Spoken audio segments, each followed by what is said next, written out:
All right. Hey, welcome to Nobody Told Me. And this is going to be episode 17. And we're going to be talking about, hey, it's the company, not you, or maybe it is you and the company, but we're talking about the image that you present and the image that your company presents. And as always, I am with my favorite co-host in the world, Blaine Birch. Blaine, how you doing, buddy? Good. How are you doing, man? Man, I tell you what, I'm super. You know, I'm coming to Canada. There's going to be a disturbance in the forest next week. Yeah. And I'll be down in the States next week. So we'll actually just like crisscross, but pretty far away from each other over the border. So, you know, what's funny about that is we just leveled out the world. We can't be in both the same country at the same time. You got to exactly level it out like that. So it's kind of funny. And by the way, I got to say this because today is November 11th. 2021. It is Veterans Day. So happy Veterans Day to all my brothers and sisters out there that have served, that wrote that check, that only one way to cash it, and that's put your life on the line. So happy Veterans Day. Yeah, and I do want to mention, well, thank you for your service to you. Even though I'm not American, I spend a lot of my time down there, and I want to say that. But in Canada here, it's Remembrance Day, and it's that's one day that we actually share on the year that we think of our veterans and thank our veterans for their for their contribution, and it's a very special day. So I appreciate you bringing that up. No worries. And guess what? We get to toast to them here in a second. Yeah, exactly. Yeah. As soon as you tell me what you're drinking. Well, okay, so this is one that it's always in my fridge, and I've been thinking I've got to do this sometime soon. It's Peche Mortel, and it is, for the longest time probably one of the most well-respected barrel-aged stouts in Canada. And it's from a brewery called Ciel in Quebec. And so Peche Mortel means mortal sin. So I don't know, I guess that's what they think about me drinking beer. And it's a pretty heavy one. They also have a bourbon barrel aged one that is really good. This is an imperial coffee stout, but there's a bourbon barrel aged version that I thought that's maybe what that was, but it's a different version that I have as well. It's just delicious. So anyway, delicious beer and just nice, that looks thick. That looks nice, thick and rich, beautiful. When I saw 9.5 is the alcohol level, so it is a little heavy. It's a bit heavy, and I gotta after this finish up some work and then go to the in-laws. So we'll see how it goes with my 9.5% beer in my belly when I go. So what do you got going? You know what? I tell you what, I ran across a brand new brewery. I mean, it's not brand new; it's new to me. Right. Yeah. But they're called HighWheel right here in San Antonio. And of course, I think you can figure out why I chose. It caught my attention somehow. I don't know how they did that. Don't know how. But then I looked at it. It's a Kolsch style ale. And I tell you what, normally I like those in the summertime, but it was just like going, it's new. I don't know it. I like the label. Let's give it a try. So HighWheel, I think, has a whole lineup right here in San Antonio, Texas. But I'm excited to try this. And matter of fact, and I got to tell you what, before I open it, I bought this 2 weeks ago before I stood you up 2 weeks in a row recording this podcast. Yeah, well, all unavoidable. So it's it's great to be back. And I actually took a note on that HighWheel because I hadn't heard of them, and I actually want to look them up after. Habit when I'm on Zoom, taking notes all the time. I want to check them out because it's just a brewery I haven't heard of, so that's kind of cool. Yeah, so I'm excited about it, and the reason I missed 2 weeks is I went to a conference. I'm still out there trying to hustle a little living. Yep. And then of course last week I had jury duty, and I'm gonna tell you what. It took up 6 days of my life, 5 full days, and then 1 extra one after a weekend to end in a mistrial. So think about the time, the money. Didn't even get to the point of deliberating. Didn't even get there. We just went through all of these witnesses, and then somebody in the courtroom came up with COVID. And so they declared a mistrial. And now just because of COVID, can you believe that? That's unbelievable. And I will say, when you texted me and said you're in jury duty, I laughed out loud. Like literally, I just thought that was quite hilarious. So, and I've been very fortunate to, anytime I've had jury duty, because I'm like the self-employed founder and that, and I've always sort of said, well, I'm self-employed, and they've always said, yeah, you know what, this probably isn't for you, and they've always let me go. So I've been quite fortunate to, Usually when I tell them, hey, I was a state trooper for 7 years, that tends to get me off jury duty. But Yeah. but not this time, right? And Yeah. the reason for that is they said they are so backlogged after last year that they're almost not letting anyone out unless you have a surgery scheduled for that same week. So it's like a crazy, like, you're not getting out. We need a pool. Yeah, you need those. And like I think it'd be an interesting experience. It's just that, like, man, it could go on for days or weeks. And I'm like, well, I can't, right? Like, I got to keep the business going. So it would be really tough if it was a long haul, right? Yeah, exactly right. Well, I can tell you what, 6 days was enough. You get $40 a day, but you pay for your lunch and you pay for your parking. you're in debt by the end of the day. Yeah, that's right. Yeah, I owe them money to come judge somebody, right? So I paid to judge somebody, and didn't even get to judge anybody. Yeah, in the end, it's a big letdown. That's crazy. That's crazy. All right, so here we are, right? Because you have a persona now, right? You're on podcast. You're out there. People have an image in their mind about who Blaine Birch is. But what about your company, right? Do you think that, they align? Because when you think of me, Cashflow Mike, but then I'm with Truly Financial, is there a disconnect? Is there like I know who you are, but it doesn't translate to what I see about your company?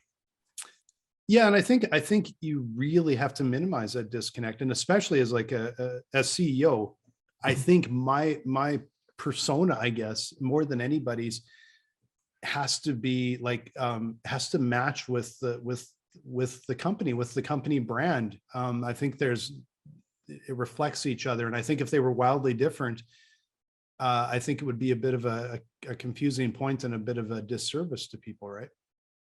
Yeah, I would think, because it's just like expectations. I think I've said in the past, one of the first questions I had to answer at the first bar restaurant that I built was, are we a bar with a restaurant or a restaurant with a bar? Because when you walk in, the atmosphere you create, the way you act as the owner could be different. I can't be all, hoity-toity in a neighborhood bar that people want to just come in and drink beers and eat peanuts.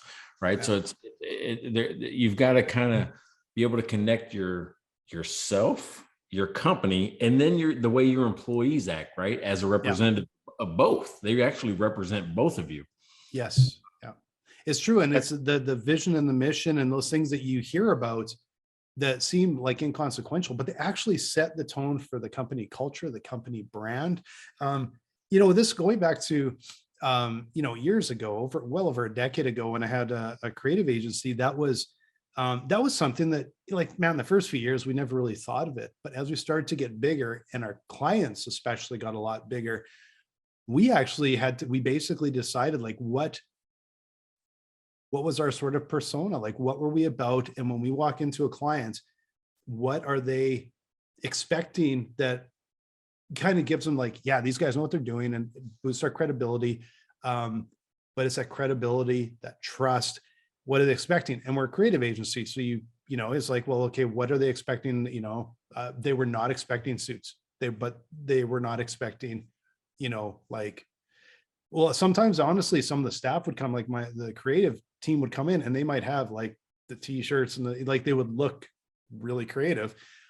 As one of the partners, I would be probably dressed like it's the same, this in jeans. That's how I dress, right? That's if I'm going anywhere, that's just how it is, right?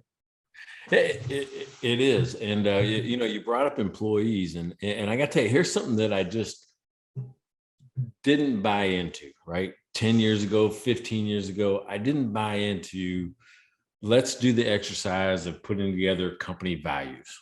Right. I didn't do that. And I'm like going, they should just know, right? It should be common sense stuff, right? We should be honest. We should be these type of things. But as I matured, as I had went through a couple of different iterations in companies, and they had different personalities, because the way I presented myself to Marriott was different than the way I presented myself to the concrete pourer that came into the bar. Right. So it's like going, how do I get my employees in different places to act in the way that I want them to. And so I bought into this company values thing. And what I mean by that is it's short little things that we believe in. And I'll tell you, if you believe the same thing I believe, then we have a better community, right? Yeah. And so, I built in values like assume the best, right? And what I mean by that is when you're talking to me, I want to act like I'm going to assume the best first, right? Which is you're saying something that may be good, may be bad. I'm going to assume the best first. That way I'm not starting off with something negative, like who knows? So that's been something that I do anyway.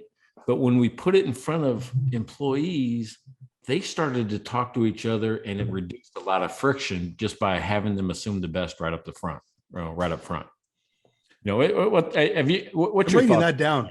I'll be honest with you. I'm writing that down because, I think that's a really important sort of team building or a philosophy that I certainly could use. And I think our team could use too. And because at times like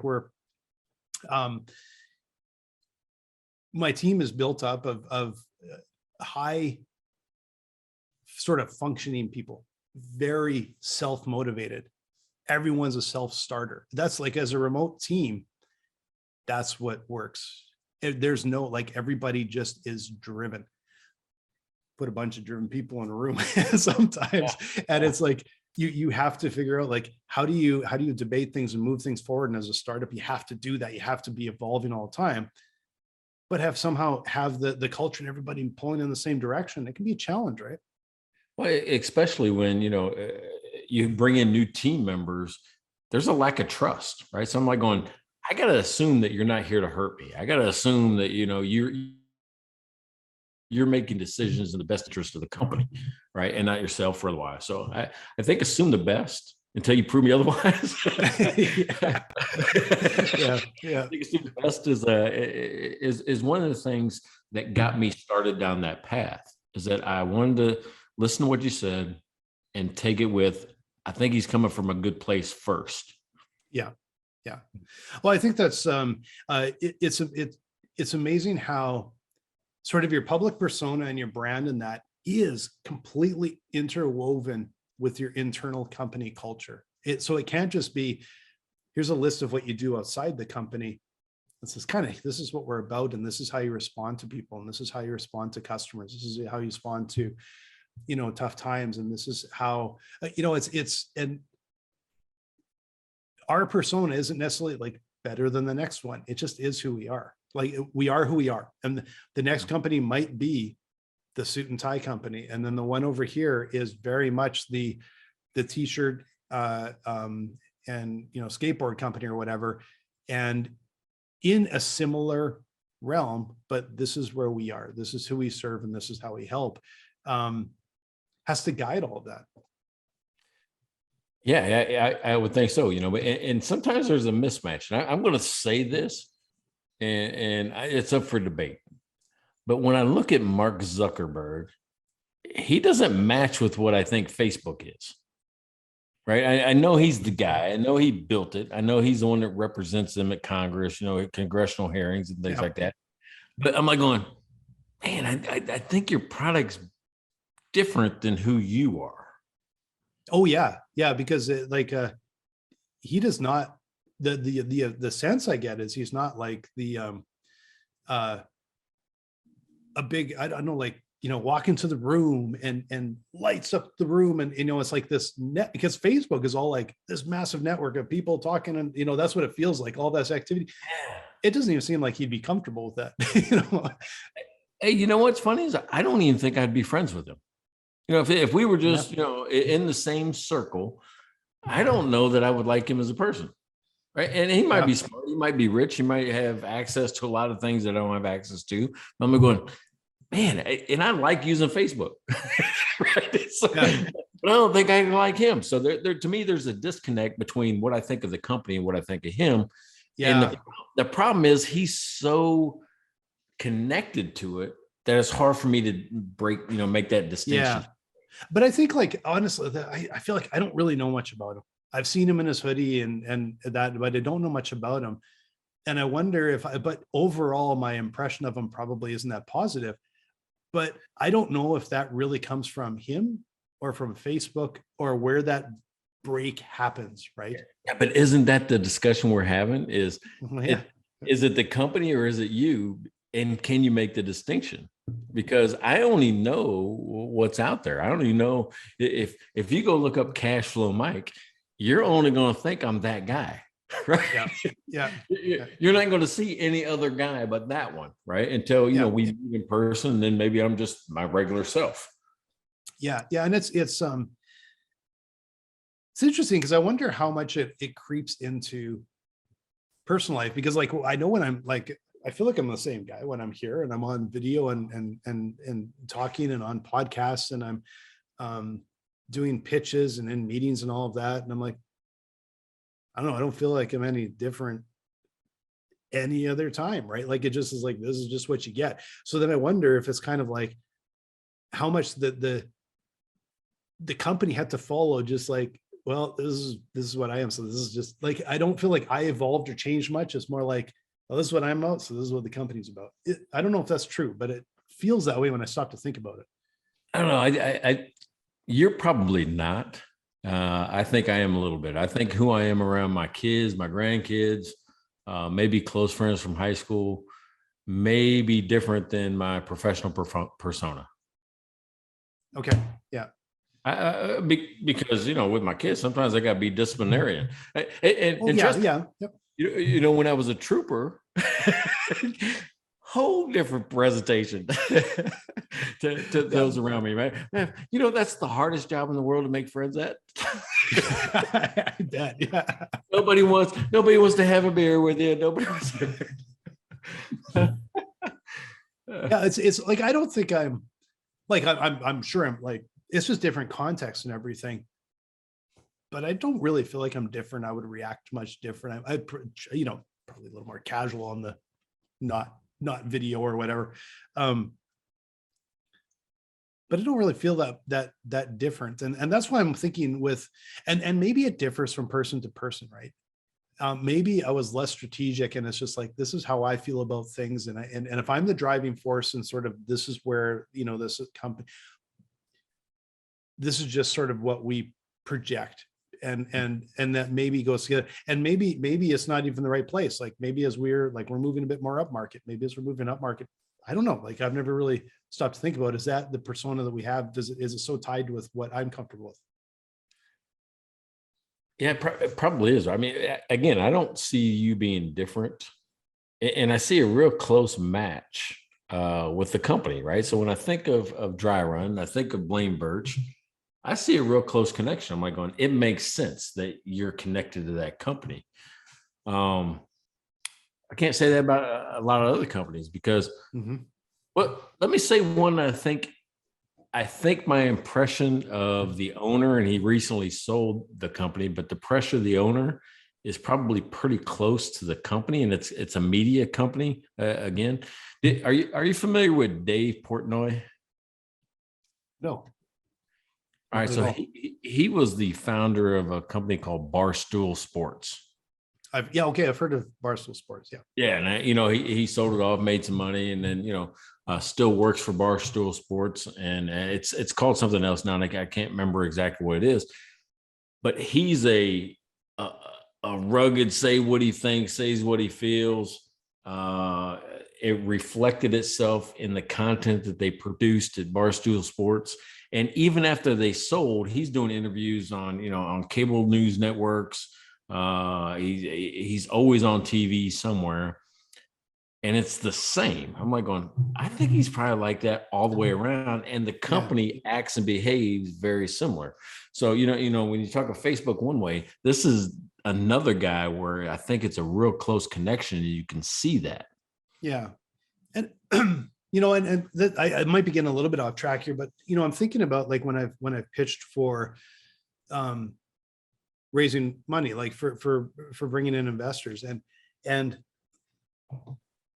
I don't think I think maybe there's other people that can adapt more than I can. I think like I go into the room, I'm the same guy. I don't think try and give a little more energy or whatever, but I can't sit there and bullshit.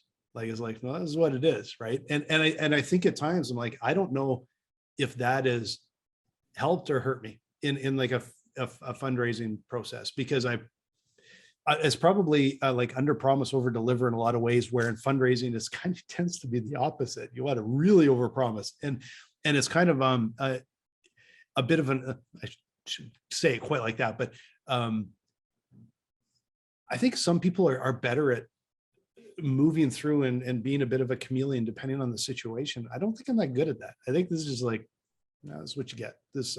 I'm not an actor, right? And I don't know if I could adapt that well to that, right? What's funny is that you mentioned the word chameleon, and one of the success principles I've taught in the Clear Path to Cash is that a successful business owner has to be a chameleon, right? And what I mean by that is being able to identify other people's personalities and talk to them the way they like to be talked to. That's it. That's all it means by that. Yeah. So there's that. It's a variation of the DISC method, but it's called the social styles model, right? Okay. And you're either a driver, an expressive, an amiable, or an analytic.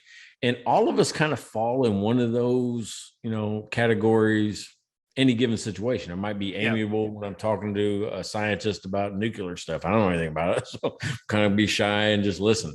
But other things I'm more confident in, I might be a driver, I might be an expressive, I might be analytical. Yeah. But we all kind of tend to gravitate towards one as a natural personality and then move around throughout the day. But I think what you've got to do is be able to identify when you're talking to somebody else, where are they at right now? Right. Yeah. And because go ahead. I might be completely wrong about what I'm saying, because I rarely have trouble talking with people. Like, and I rarely have trouble, and they can, and from sort of different sort of places, professions, experience, or I'm actually like, I never, it's rare that I just have trouble not just like kind of sitting down and having a conversation. So I may be completely wrong about that, right? You know why? No, I know exactly why. It's probably the same reason, I'm drawn to you as well, is that you're kind of in the center on most conversations. I think you can be analytical, you can be a driver, you can be expressive, you can be amiable, but I think your natural personality is a good combination, maybe 25% of all. Well, when you mention, I can't, like, it'd be hard for me to judge that, but when you mention that, I'm like, you listed, I'm like, I don't know. I don't know which one I'd be, because I don't feel like I don't really know. Maybe someone else would probably have a better observation of. So here's something weird I've been doing for 7-8 years. I'm gonna give you a little secret. And what's funny about this is that this guy doesn't know I do it, right? He owns a website and he has a free personality test, right? So think about a guy that I don't know, I have no connection with. He just has a free personality test on his website. And I don't even think it's that big a website. I think it's just, if I don't tell you about it, you're not going to know about it. And he probably doesn't get that much traffic. But I think on occasions, he gets spikes of traffic in different locations around the country. Because I'll be in Fort Worth, Texas, and say, hey, if you want to know what you are, it's a 4-minute test. Go there and take this test, right? And it's and I'm gonna tell you online what it is, and I hope he's not mad. I drive traffic to him, and he doesn't know I do this, but it's Retail Doctor. I forget if it's .net, .org, or whatever, but go to Retail Doctor Personality Test. I don't even know the website. I just tell people that 4 minutes. It's like 50 questions, and it's just. It's like, check if this is you or not. And it's like going, I like to paint, I like the, it's like just questions. You just check. Yep, that's me. That's me. I'm going to bring it up because I'm going to go to this right after and I'm going to try this. It's a free personality test. It takes maybe 4 minutes. And what you do. Doctor personality test. Yep. Got it. I'm going to do this right after and I'll see what it says. It will give you a percentage. You're 75% this and 24% that. And they give you a written description of that. And I just thought it was interesting, right? Yeah. But I think if you know how to talk to other people a little bit better. Well, I'm normally this, and you don't want to be a driver personality and talk to somebody that's amiable, that's kind of shy, because you'll repel them. You're like, oh, this guy's way too aggressive, and they'll run away from you and you never ever get them to buy from you. Yeah. Yeah. And I think I must morph a little bit because I just naturally just to talk with people. It's See? And take you that say you're test, not a but chameleon. You just described what a chameleon is. yeah, I guess I did. But I also, I'm going to take the test, but I know when I get to the end of the test, I'll be like, my initial reaction, because I really don't like being sort of told what to do or put in a box. I know my natural reaction is like, yeah, screw off, like in nicer, in more whatever terms, because I don't do, I don't like, it's probably why I'm an entrepreneur. Like I don't deal that well, like with, with authority, I guess. Well, I just thought it was interesting. But can you imagine? All right, whoever runs his retail doctor site, right? I don't even know the guy's name. Can you imagine him going over to Google Analytics with his maybe his media person or his website person goes, man, what happened in Miami last week? We like hit the roof. We got 50 hits in like an hour in Miami. That's, what's funny, because we've had that at times where we just have a spurt of people, signups, everything from, and it's usually from someplace like, well, that's interesting. Like, that's interesting. That's like Eastern Europe. And we'll just have this spurt. And we're like, somewhere, somebody has mentioned us or something. And it's just, it feels kind of bizarre, right? Because you're just like, I don't know where it came from. Explain it. Yeah, you can't explain it. But I'm sure if he looks back over the history of his site, he's got these little spikes. And if you matched them, they'd probably be everywhere I spoke in the last few years. Yeah. Yeah. Well, that's good, man. You should get a sponsorship out of that guy. Oh no. Because I don't know the guy. I just know he has one of the best little free tests that you can go out there and take. It doesn't take a lot of time, because sometimes when you do that, enter in 7,500 email addresses and answer all these questions, and I don't get any spam from this guy. I don't get anything. It's just a nice little test. Yeah. It's well, I will commit my 4 minutes and I'll try it after. We'll see. It'll probably take you 15 minutes and you'll blame me.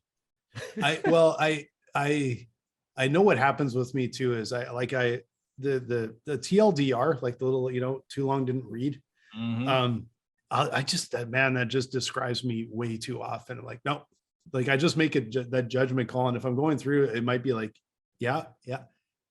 Ding, ding, ding, ding, ding. We'll see which it's not good for clean data, but I'll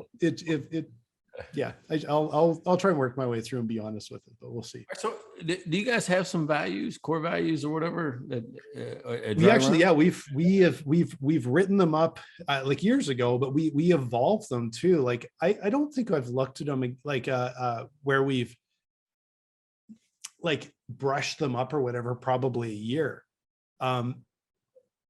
Where like we've because they do adjust over time, especially for kind of a startup. Like you're learning where you're going, you're learning where you fit in the world and everything.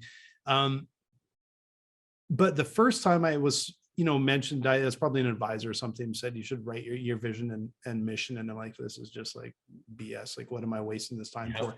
And I felt the same. Yeah, exactly. But then like a year or two later, all of a sudden you're like, no, this is really core. Like, this is really important. And it's funny where I use it now.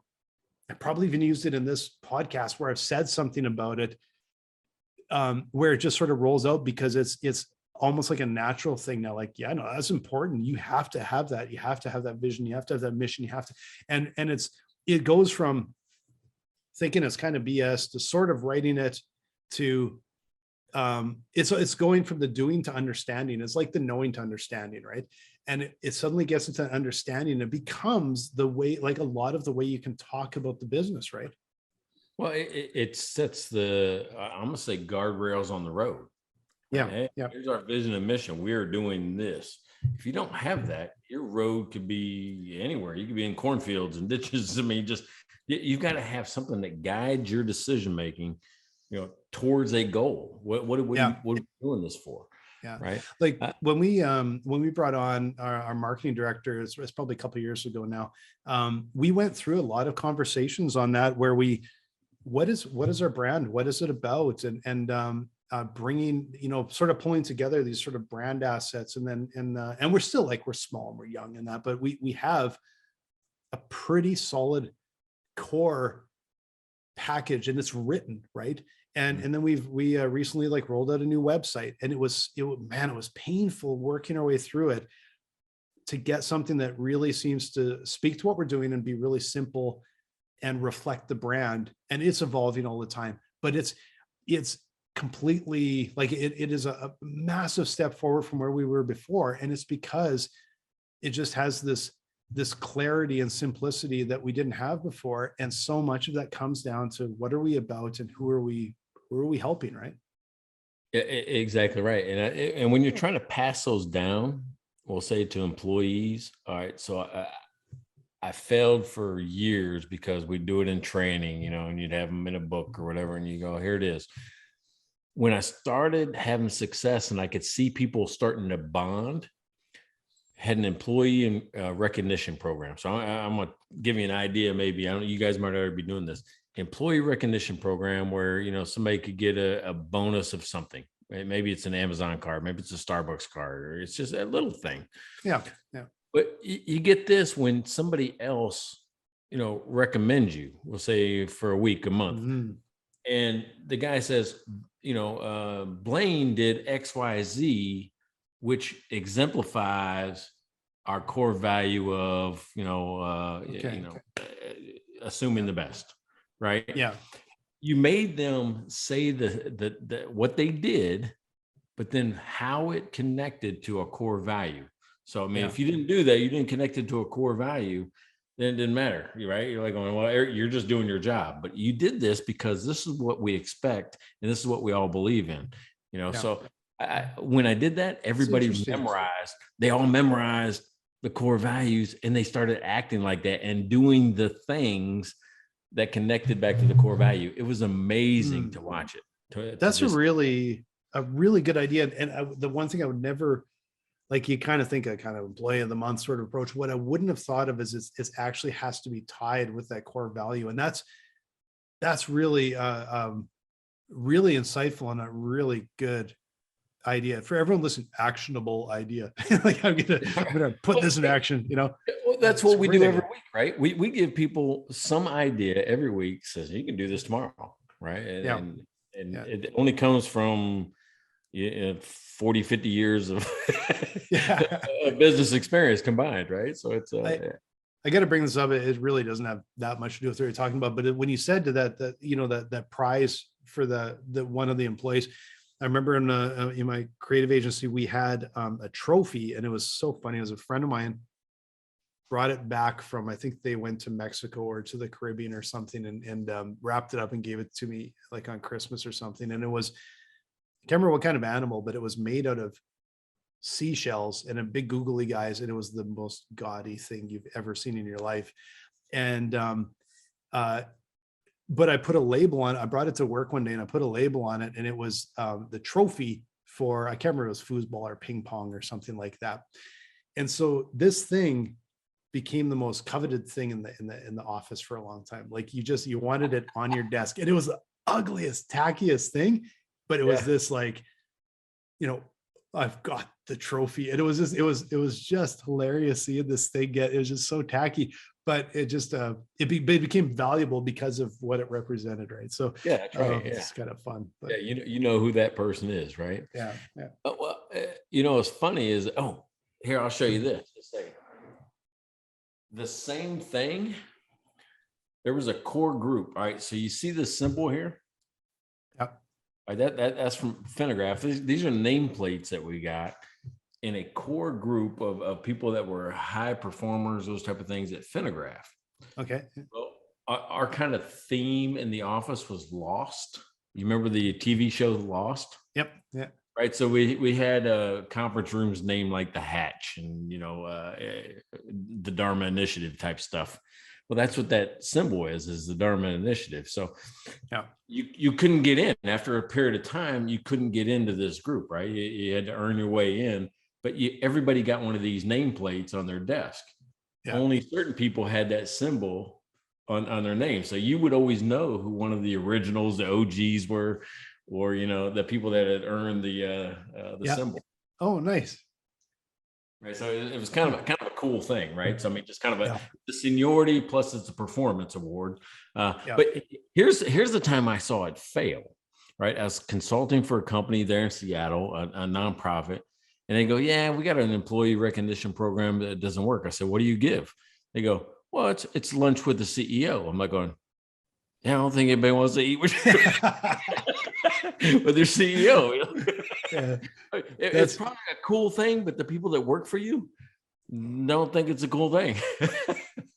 That kind of burns a little bit because I had completely forgot I did this, but in my last business, I'm pretty sure, and it wasn't a prize, but it was like every month or every couple months, I would just go for lunch with one of my employees. Like just we would go for lunch, and it was, but now it kind of feels like, oh, I wonder if they enjoyed that. It was like, at least it was a free lunch, you know. Yeah, right. But well, you've been in those conversations, right? You've been, sitting at a table like, oh, this is so awkward. This is weird. I don't like it. I hope that wasn't, I don't remember any of it being awkward, but we were a relatively small team. So it was like, I knew who everyone was really, quite well in that, but it is kind of funny. And now that we work in that sort of leads into working in a remote environment, like my whole team's remote, and we're always working on the sort of that culture and that engagement and mission and vision, like, are things that we probably don't do enough of. Like it comes up, but we don't do enough of it, right? And your sort of tactic of doing a recognition like that every month tied to that, I think is just really a cool idea. I just think it worked. I think it got us all it bonded as a group. Like one of the core values that I stole from James Walter over at Finnegraph was simple over complex, right? Meaning that when we make decisions, when we do things, we're going to find an easy way to do it rather than the most complex way. Whether it's writing an email, whether it's, try to be less wordy, less complex, less, and if you put that as a core value, it becomes a frame of mind where people will bring to you simple solutions, right? Hey, we could do this and it's easier. Yeah. I'm always for things like that. That's a good thought too, because I know like in our messaging, I talk about that a lot. It should be plain speak, frank, clear. Like but right. But actually bringing that into, this is how we actually work as a team. Because I know the other thing we tend to do as a team sometimes, and again, it's because it's just a bunch of drivers, right? Is we can tend to overcomplicate things sometimes. And like I always say, like, look, we don't boil the ocean, because it's just a tendency to go like all in. We're going hard on this. No, let's test it. I've started to use the mantra, like, test it, cheap and quick, and cheap, fast, and quick. I think it was, there was 3 words, fast and quick. I don't know what the idea of doing a test. I forgot my own mantra. Good, fast, and cheap. Good, fast, and cheap. That sounds about right. It just kind of slipped my mind, but I'm always like focused on this, like, no, validate it, but do it quick, cheap, and fast. Like, do it, and keep going back to the same wrong way to say it. But because it's so easy to go down the rabbit hole and build something out that's too big and too complicated before you really know.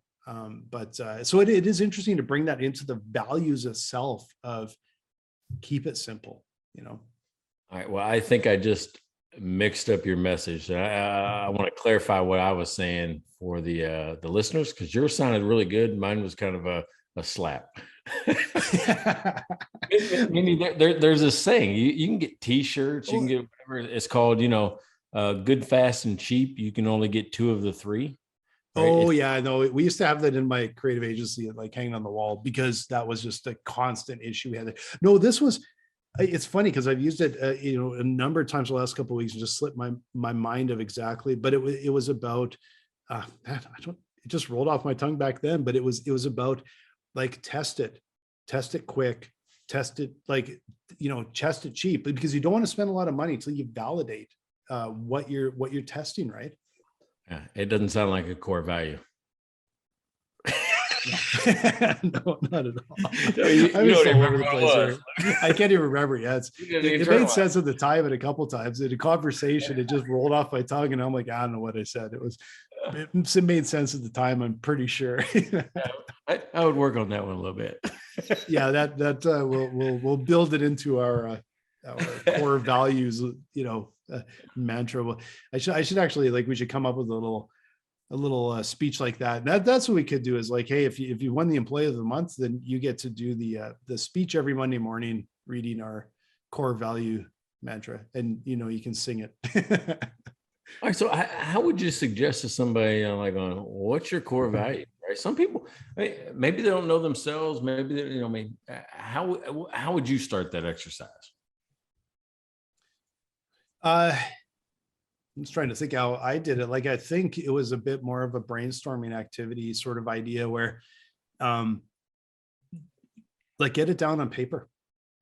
Get it down, like, and what I would tend to do with things like this is get it down like fast and ugly, and think on it, and then evolve it, because you don't want to sit there just like nothing. No, get it down. Like, what are you about? What do you care about? Jot it down, ugly, point form, whatever. Get down to the nitty gritty of what really does matter, because you can't have a list of 40 things. Like, chop it down, and then okay, this is what we're about. Now you can write it out, right? Yeah, so I mean, it's a difficult exercise. So I've tried to put it into, okay, we're going to have pillars here on how we make decisions, right? Or how we act in the office, or how we treat each other, right? So I try to boil it down to, okay, if you wanted to work here, what type of environment should this be? And people will tell you that in interview questions. I want collaborative. I want that. So you come up with core values that say, okay, well, collaborative means sharing, so one of the core values at Simplex was ideas are better shared, right?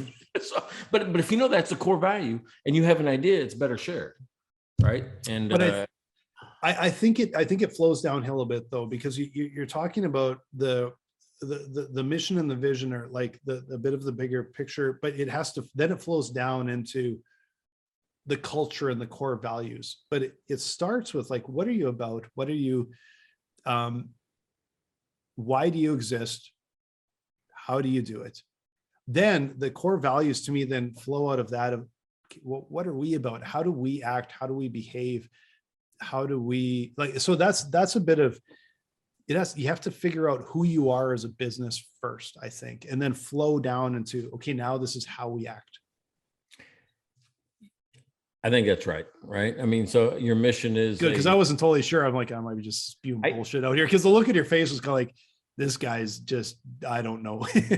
now the look on my face was, yeah, because I was thinking about, we haven't talked about really mission and vision, right? Mission would be, hey, well, let's talk about vision first. Vision is, we want to, create a world where cash flow is a normal conversation, and I'm making it up, right? Yeah. Well, that's my vision. I want where every small business owner, before he, deposits money into a bank account, he thinks about cash flow, right? That's my vision, right? Yeah. And I think that's the big fat hairy deal that you're trying to do.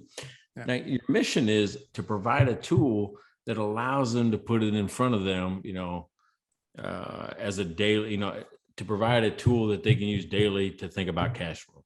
Yeah. I'm making it up. But if it's that simple, we want that to be a topic of conversation. And our mission is to give people a tool to do that. Yeah. I think that's aligned, right? I mean, it is. Yeah. It's simple that way, but I think it's aligned. And I think the way that it flows down from there is, now that you've established that vision, now you can say, who are we dealing with? Well, we're dealing with small business owners. But we love small business owners. How do we deal with small business owners? Well, this is cash flow. This is a stressful situation. This is what they have to deal with. We love small business. We care about them. We treat them with respect. We want them to, and that's where it suddenly comes down to, that's why we want simple speak, because this group has to feel comfortable. We don't want to scare them off. So I think that's how you build in some of the core, the culture and the core values. Is part of it is about the business, but so much is about, like, what are you about? What is this vision and mission? Who are you serving? And how do you serve them? not us internally, but them, right? Yeah, and I got a weird look on my face again, but it's only because I'm like going, holy shit, I've been using those things wrong all along, meaning that should be maybe what I lead with to a candidate. Here's my vision. Here's what I'm doing, right? My vision is, to put this at the forefront of every conversation, and I'm building a tool to do that. If you're not in on that, if you don't think that that's something you want to do, then we should work together. I'm like, holy shit.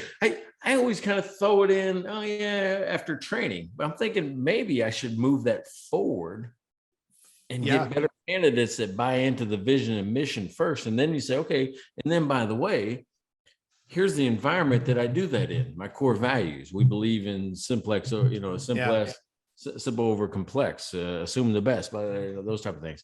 I'm like, I feel like I had a real revelation on what might help me source candidates better.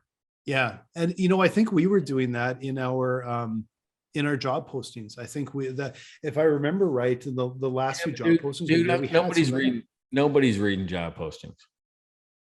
Well, you hope they self-qualify a little bit, but no, it's true. But like, it was that, I guess what I'm saying is it's that important to us that it actually, this is what we're about. And this is our culture. And this is how, like, right from the very first touch. So if you're not in this realm, but what I will say that I have to point out is that after, like, we're in episode 17 and it feels like, you had a revelation. I'm like, yeah, I did the last 16.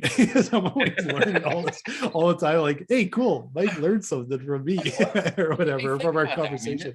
This is the exact same thing as a peer group to me, right?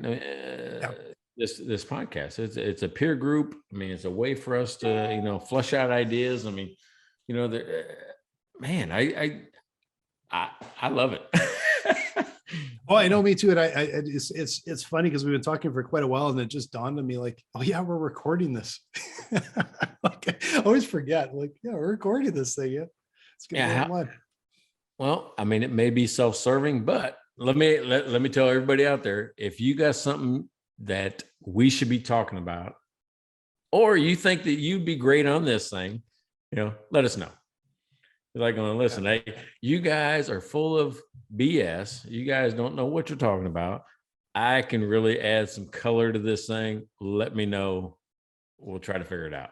Yeah, absolutely. Like we're it's funny because we're always looking for topics, but it doesn't take us long to come up with topics because there's so much that we're dealing with. And I think a lot of it is for me anyways, it's learning from your experiences, Mike, but it's also talking my way through these things. As we talk about it, you kind of like solidify and you learn from talking about it. So hopefully people listening have the same experience. So and get involved. I mean, make a discussion on YouTube. These things are on video. You can see what we look like. You can see what we sound like, and you can comment and get involved in the discussion, because if not, we're going to think we're right on everything. Yeah. So, well, I'm pretty sure I'm batting 500, but what I do think is kind of funny is Mike has hair and wears a hat today, and I have no hair. I should be wearing a hat. Anyway, so. You can see why I wore the hat, right? Because I didn't comb my hair. And I tell you what, that's a loose interpretation when you say I have hair. You got to remember, and we'll save this for a day. Remember, I did a Hims commercial. That's an episode right there. Yeah, there's an episode right there. Yeah, there's an episode right there. So this is Nobody Told Me with Mike and Blaine. And I tell you what, go to YouTube, check us out, comment. If you got something to say, you want to call us out on something, let me know. And I tell you what, as always, I'm with Blaine Birch. He is the author of Pandemic Cash Flow. And man, he's one of my best friends right now. Oh, and this is so much fun, Mike. And I can't wait to get down to the States so we can actually get together in person here soon and have a beer in person. So that's, man, I'm counting the days. And I'm going to mention too, mikeandblaine.com. You can go look at our 20-minute website, but it's a great place to get access to everything. Just so you click and go check everything out there. So please check us out there as well, man. Well, because on that website, we have a listing and links to every single brewery that we've already featured. Just like HighWheel, just like Mortal Sin, Pinch Panada, Peche Mortel from Dieu to Ciel, which I'm not pronouncing that well because, but it's out of Quebec, and it's a terrific beer. And honestly, like I've actually found this beer down in Arizona. It's one of the ones that a couple of the craft beer places actually strive to bring in because it actually is a very, very good beer. So, right. Well, do you have one left for the veterans? Absolutely. One left. All right. Hey, cheers. Cheers. Nobody told me.